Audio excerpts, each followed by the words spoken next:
বিজেপির তমলুকের সাংসদ, প্রাক্তন কলকাতা হাইকোর্টের বিচারপতি অভিজিৎ গাঙ্গুলি তিনি ভোটের প্রচারের সময় ধর্ষণ এবং নানা রকম স্মাগলারিং কেসের আসামিদের নিয়ে ঘুরে বেড়াচ্ছিল, ভোটে জেতার পরেও তাদের সঙ্গে ঘুরে বেড়াচ্ছে।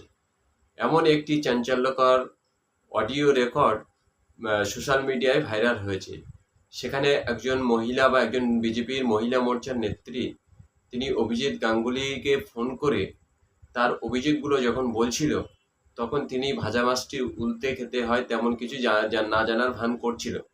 সেই মহিলাটি যখন আরও বলল যে যারা যারা ধর্ষণ বা স্মাগলারিং কেসে বা আমাকে যারা ধর্ষণ করেছে বা আমাকে খুন করার চেষ্টা করেছিল, যে সমস্ত বিজেপির সমর্থক কর্মীরা, সেই সমস্ত সমর্থক কর্মীরা কিন্তু আপনার সঙ্গে ভোট প্রচারে ঘুরে বেড়াচ্ছে এবং এরা সকলেই শুভেন্দু অধিকারীর অনুগামী। তখনই বিজেপির এই ভদ্র বাঙালি, তথাকথিত ভদ্র বাঙালি মুখ এবং তমলুকের সাংসদ ফোনটি কেটে দিয়েছিল। এখান থেকে প্রমাণ হয় যে বিজেপি কাদের নিয়ে দলটি করে এবং তারা কোন কোন ধরনের আসামিকে প্রশ্রয় দেয়, বা তমলুক বা পূর্ব মেদিনীপুর কিভাবে দেবাংশু ভট্টাচার্যকে হারিয়ে সেখানে সমাজবিরোধী মানুষদের নিয়ে কিভাবে জিতেছে, সেটা অভিজিৎ গাঙ্গুলি আরও কিছুদিন পরে, যদি তার মধ্যে বাঙালি সত্তা, বাঙালি ভাবাবেগ থাকে, তাহলে তিনি অবশ্যই উপলব্ধি করতে পারবেন। আর যদি তিনি গোয়াল ঘরের আদর্শকে গ্রহণ করেন, তাহলে তিনি তার বিবেক বুদ্ধি সবকিছু বিসর্জন দিয়ে গোয়াল ঘরেই ঢুকে থাকবেন। আপনারা শুনুন প্রথমে সেই অডিও রেকর্ডটি, যেটা আজ তক বাংলা থেকে নেওয়া হয়েছে। আপনারা শুনলেই বুঝতে পারবেন অভিজিৎ গাঙ্গুলি এই মুহূর্তে কী ধরনের মানুষদের সঙ্গে তার ওঠা বসা চলছে। অবশ্যই শোনার পরে আপনারা আপনাদের মতামত কমেন্ট বক্সে জানাবেন। আপনি অভিজিৎ বাবু বলছেন তো?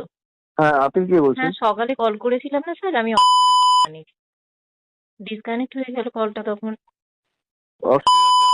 হ্যাঁ হ্যাঁ, কি ব্যাপারে ফোন করেছিলেন?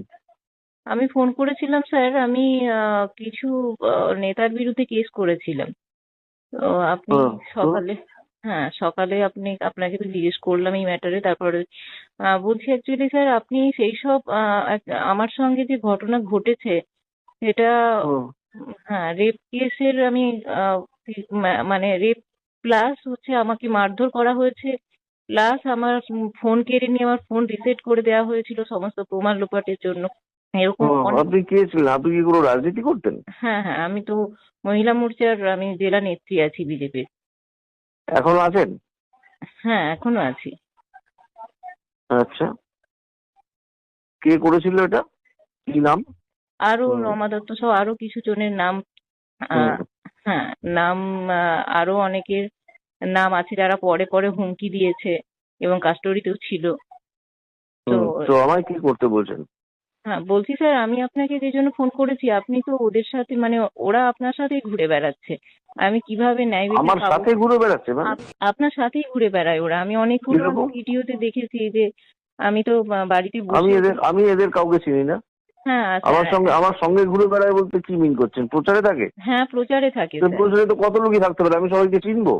না, আপনি বলছিলেন একটা ভিডিওতে, বলছিলেন স্যার যে হ্যাঁ আপনার কথা শুভেন্দুদা বলেছিল, ওরা সবাই শুভেন্দু বাবুর অনুগামী এবং খুব কাছের। এবং এটাও হয়েছে স্যার, শুভেন্দু বাবু আমাকে মুখ ঢাকা দেওয়ার জন্য আমাকে কেস। এরপর ফোন কেটে যায়।